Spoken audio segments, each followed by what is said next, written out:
death of Lisa McPherson was a watershed moment in the history of the Church of Scientology.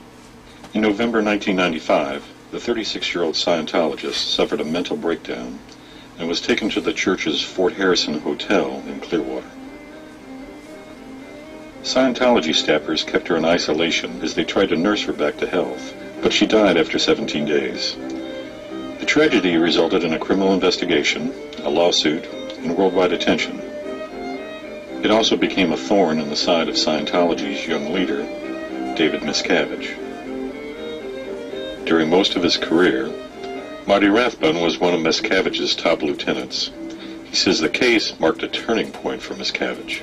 In November 1999 was a big snapping point with the guy because Judge Moody in the civil case allowed him to be named in an amended complaint. That was like the explosion of all explosions, that he was now potentially going to get deposed and be embroiled, and his name would be embroiled in that litigation. And I don't think he ever recovered from that, quite frankly. I mean, the guy was a deteriorating spiral from that point forward. He became progressively more antagonistic, violent, irrational. Regularly, David Miscavige would, in the middle of a conference room full of people at the base, physically assault and punch, slap open-handed, grab by the neck, throw to the floor, a number of international executives. Mark Yeager. In the 2000s, I probably saw him get beat up pretty severely half a dozen to a dozen times. Ray Midoff, he would regularly hit this guy open-handed upside the head real hard and jar him.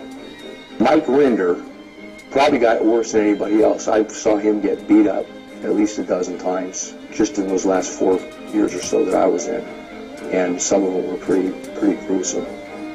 Rinder walked away from Scientology about 2 years ago. Just before he left, Miscavige wanted him to put the brakes on a BBC story about rumors that the leader had attacked Scientology staffers. When the BBC confronted him in 2007, Rinder denied that Miscavige had hit anyone. Well, absolutely clear. As far as Mr. Miscavige is concerned, he was never come to. Absolutely. And he's totally another. He's never And you're anonymous. You're an anonymous source. Okay.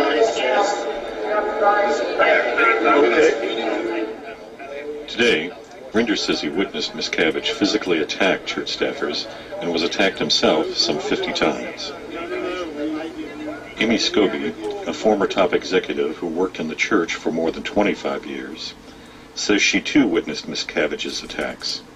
For much of her service, she was stationed at Scientology's base outside of Los Angeles, where her office cubicle backed up to a large conference table Miscavige frequently used for his meetings.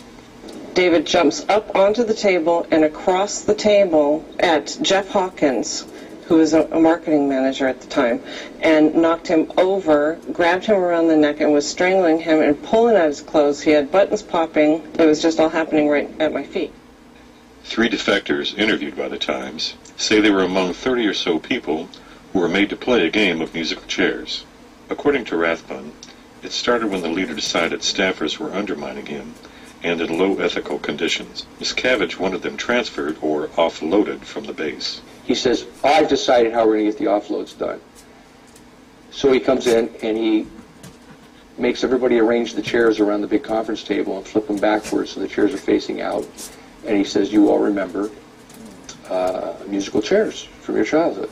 There was this whole twisted thing about it, too, because he played this song, Bohemian Rhapsody. The one by Queen? By Queen, yeah, and there was all this significance attached to it because you've all committed these heinous crimes against humanity, and now you're in the same position as this guy in a song that nothing matters anymore, right? So this song got played over and over all night long as he played this sadistic game of musical chairs. But there was people, ramming people in, cross body blocks into the walls and ripping people's clothing off, and it was really pretty sickening. The Church of Scientology says the defectors are lying. They have dug up tired allegations from the internet and inflated the importance of the positions that they held in Scientology's dedicated workforce known as the Sea Org. They say it was the defectors who physically abused staff members, and when Miscavige found out, he put a stop to it and demoted them. Many of those interviewed for this story say they still believe in the principles of Scientology, but cannot maintain membership in the church under the rules of Scientology. I couldn't get beyond the fact that I observed what I observed, and I will not change that. And there is no amount of confessionals that are going to change what I saw. I had been somehow making it right and okay in my mind that certain things were going on, like him hitting these people, but it's not okay. I decided, if I don't remove myself from this environment, something really ugly is going to happen. And so I watched it. I restrained myself. And then we all went back up to the SP hall, except I slipped out to the side into the bushes, went and retrieved my motorcycle, and wheeled it down the hill, got it over by the back gate. As the car went out, and before the gate closed, I gunned it and headed off down the road. That's the last I saw of me and Pace.